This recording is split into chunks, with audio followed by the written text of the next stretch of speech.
안녕하세요. W뮤직입니다. 노래를 할 때 그 노래의 한 음절마다 그 음의 값, 그러니까 높이라든지 그 노래를 하는 방법이라든지 아니면 길이라든지 이런 것들을 기록하는 것을 음표라고 하죠. 그래서 지난 시간에 우리는 그 음표, 최초의 음표라고 할 수 있는 어떤 기록하는 것들이 무엇이 있을까 하는 것에 대해서 같이 얘기를 나눠 보았습니다. 그래서 그것이 네우마였다는 것도 한번 같이 알아보았습니다. 그래서 이번 시간에는 그 원시적인 네우마, 다시 말하면 네우마는 그 음을 잊어버리지 않기 위해서 기록한 일종의 기호들이라든지 아니면 문자라든지 하는 것이었죠. 근데 이것이 어떻게 발전해서 나중에는 그 어떤 모양으로 어떻게 기록되어 있는지에 대해서 이번 시간에는 말씀을 나눠보도록 하겠습니다.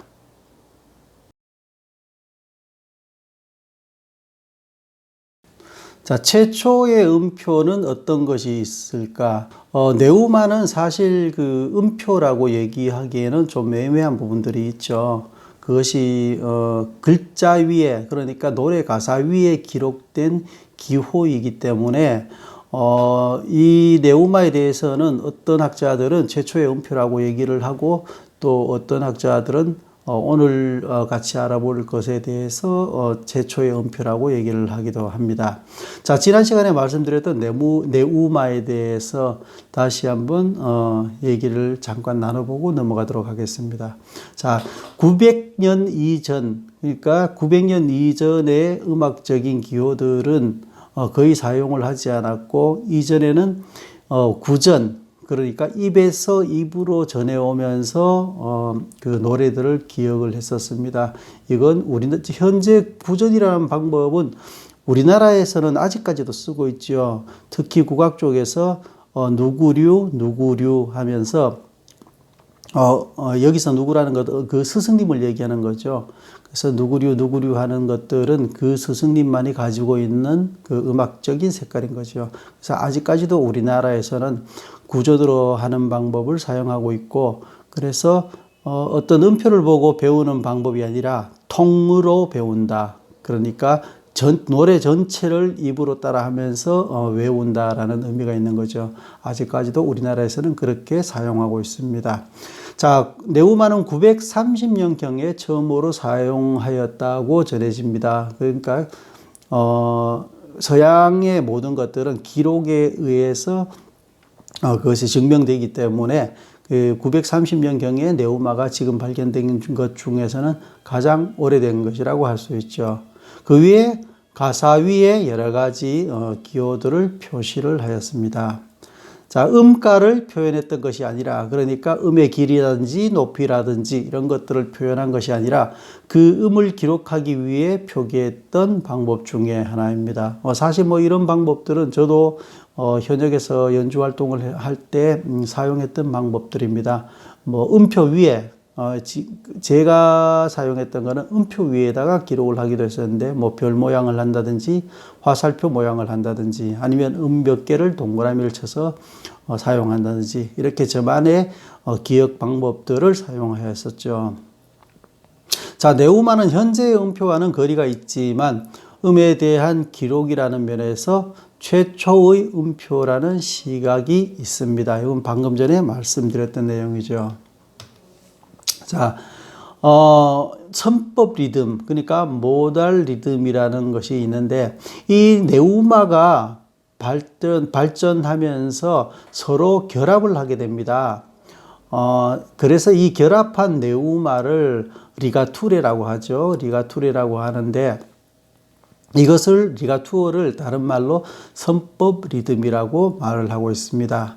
자, 12세기경에는 이 각각 다른 네우마의 결합, 이 6개의 리듬형이라고 얘기를 합니다. 네우마가 결합한 방법이 6개가 개발이 되었는데, 이것을 리듬형을 바탕으로 해서 지금 요 아래쪽에 표기된 이 리듬들을 덩어리로 묶어서 작곡을 하게 됩니다.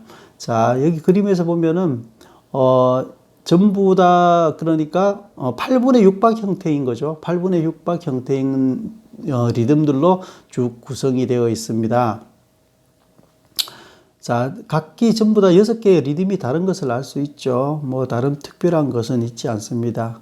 자, 오른쪽에 보겠습니다. 오른쪽 위를 보면은 당시에 네우마죠. 네우마. 그러니까 930년경에 발견된 네우마인데 가사 위에 저렇게 여러 가지 기호들이 적혀 있는 것을 볼 수 있습니다.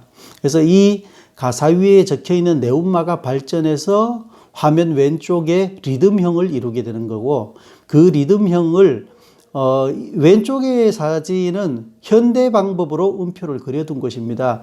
원래의 방법은 오른쪽 아래에 있죠. 오른쪽 아래에 그림을 보면은 그림 안에 적힌 글자를 보겠습니다. 제1 리듬형의 리가툴의 조합이라고 되어 있죠. 자, 오른쪽을 보면은 제5 리듬형의 리가툴의 조합이라고 되어 있습니다. 그래서 네우마의 결합으로 생성된 리가투레의 리듬 유형을 보았습니다. 자, 리듬형으로 기보된 악보입니다. 자, 리가투레로 결합된 악보이죠.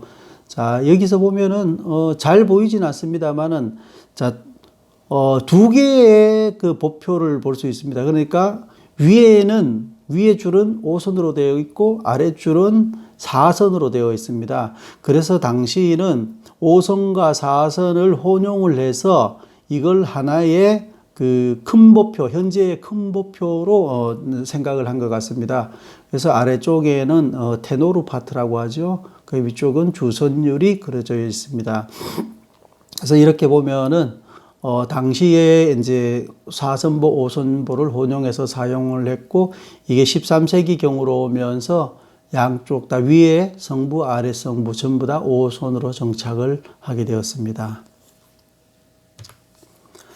자, 기보법은 이 네우마의 결합, 그러니까 리가투레는 계속 발달을 해서 13세기 경에 이르러 프랑크 기보법, 그러니까 현대식으로 얘기하면은 거의 음표에 가깝다고 얘기할 수 있는데, 여기에 그 정확한 음가가 표현이 되기 시작합니다. 그러니까 음의 길이, 음의 높이 같은 것들이 표현이 되는 거죠.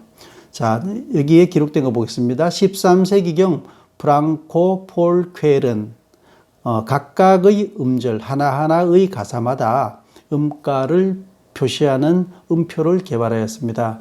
그래서 프랑코는 그의 저서인 리듬이 측량되는 노래기술이라는 저서에 이 방법을 싣고 있습니다. 그래서 여기에는 4종류의 음표가 있습니다. 그 4종류의 음표의 이름은 두플렉스 롱가, 브레비스, 세미 브레비스, 이렇게 4종류가 되겠습니다. 두플렉스 롱가는 2분할로 되어 있고 그 외에는 음표는 3분할로 되어 있는데 여기 그림에서 그림의 좌측을 보면은 이런 모양들이 각기 다른 모양들이 있죠. 두플렉스 롱가, 이거 음표의 머리에 해당하는 부분이 길이가 다른 거죠. 그리고 브레비스와 세미 브레비스는 꼬리가 없는 거죠. 그리고 모양은 정사각형 마른 목골로 되어 있습니다. 자, 오른쪽을 보면은 오른쪽에 제일 위에는 롱가가 그려져 있습니다. 그리고 두플렉스 롱가는 여기에서 제외되어 있죠. 그리고 롱가 아래쪽으로 보면 브레비스와 세미 브레비스가 있는데, 자, 롱가에서 세 개로 갈라지죠. 그러니까 현재로 얘기하면 셋 있다는 표의 개념이 되겠습니다. 롱가에서 셋 있다는 표로 갈라져서 브레비스가 되고, 브레비스에서 다시 셋 있다는 표로 갈라지면 세미 브레비스가 되게 되어 있습니다. 그래서 당시는 이 3이라는 숫자가 완벽한 숫자라고 인식을 하였다고 합니다. 제가 다른 영상에서는 4라는 숫자를 예로 들은 적이 있습니다.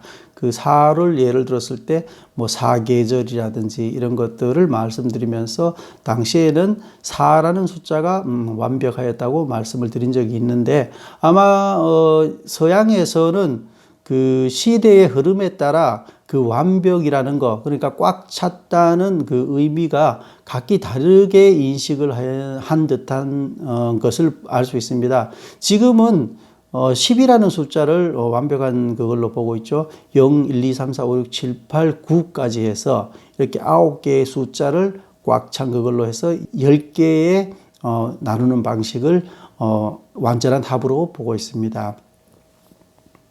자, 오늘은 여러분들과 함께 그 최초의 음표라고 할 수 있는 그 네우마에서 발달한 그 프랑코의 기보법에 대해서 알아보았습니다.